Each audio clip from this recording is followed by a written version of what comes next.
Hi, welcome to 3 roses kitchen. இன்றைக்கி நம்ம என்ன செய்ய போகிறோம்னு பார்த்தீங்கன்னா ரொம்பவே சூப்பரான வெண்டைக்காய் ரெசிபி தாங்க செய்ய போகிறோம். எப்படி செய்கிறதுன்னு வாங்க வீடியோக்குள்ளே போய் பார்க்கலாம். வீடியோக்குள்ளே போகிறதுக்கு முன்னாடி ஃபஸ்ட் டைம் நம்ம சேனல் பார்க்குறது இருந்தால் சேனலை சப்ஸ்கிரைப் பண்ணிக்கோங்க. மறக்காமல் லைக் பண்ணிட்டு உங்கள் ஃப்ரெண்ட்ஸ் அண்ட் ஃபேமிலி மெம்பர்ஸ்க்கு ஷேர் பண்ணிக்கோங்க. இப்போ ஸ்டவ் ஆன் பண்ணிட்டு கடாய் வச்சுக்கலாங்க. கடாய் சூடானதும் எண்ணெய் ஊற்றிக்கலாம்.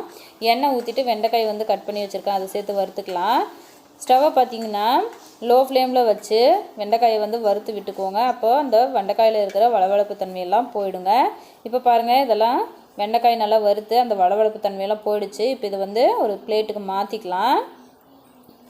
மாற்றிட்டு அந்த வானலை க்ளீன் பண்ணிட்டு இப்போ அதே வானலில் எண்ணெய் ஊற்றிருக்காங்க. எண்ணெய் சூடானதும் கடுகு சேர்த்துக்கலாம்.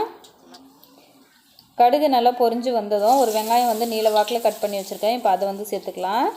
சேர்த்துட்டு கூடவே தட்டி வச்சுருக்கிற பூண்டையும் சேர்த்துக்கலாங்க. கூடவே ஒரு கொத்து கருவேப்பிலையும் சேர்த்து இப்போ இதை வதக்கி விட்டுக்கலாம். உங்கள் வீட்டில் வெண்டைக்காய் இருக்குதுன்னா அப்போ இந்த ரெசிபியை வந்து ட்ரை பண்ணி பாருங்கள். ரொம்ப டேஸ்ட்டாக இருக்குங்க. சாதத்துக்கூடலாம் வச்சு சாப்பிட்லாம், அவ்வளோ அட்டகாசமாக இருக்கும். இப்போ பாருங்கள், தக்காளி பூண்டு இதெல்லாமே நல்லா வதங்கி வந்துருச்சு. இது கூட சின்ன சைஸ் தக்காளி வந்து 3 தக்காளி எடுத்துருக்காங்க, அதை வந்து சேர்த்துக்கலாம். சேர்த்துட்டு தக்காளியும் நல்லா சாஃப்ட் ஆகிற அளவுக்கு வதக்கி விட்டுக்கலாம். இப்போ பாருங்கள், தக்காளி வந்து நல்லாவே சாஃப்டாக வதங்கி வந்துருச்சு. இந்த டைமில் நம்ம வறுத்து வச்சுருக்குறோம்ல வெண்டைக்காய், அதை வந்து சேர்த்துக்கலாங்க. சேர்த்து இப்போது இதையும் வதக்கி விட்டுக்கலாம். வதக்கி விட்டுட்டு இப்போ மசாலா பொருட்களை வந்து சேர்த்துக்கலாங்க. அதுக்கு 1/4 டேபிள் ஸ்பூன் அளவுக்கு மஞ்சள்தூள் வந்து சேர்த்துருக்கேன். 1/2 டேபிள் ஸ்பூன் மிளகாத்தூள் சேர்த்துக்கலாம். சேர்த்துட்டு 1/2 டேபிள் ஸ்பூன் வந்து மல்லித்தூள் வந்து சேர்த்துக்கிறாங்க. இதுக்கான மசாலா இவ்வளோ தான். சேர்த்துட்டு இப்போ இந்த மசாலாவோட பச்சை வாசனை போகிற அளவுக்கு வதக்கி விட்டுக்கலாம்.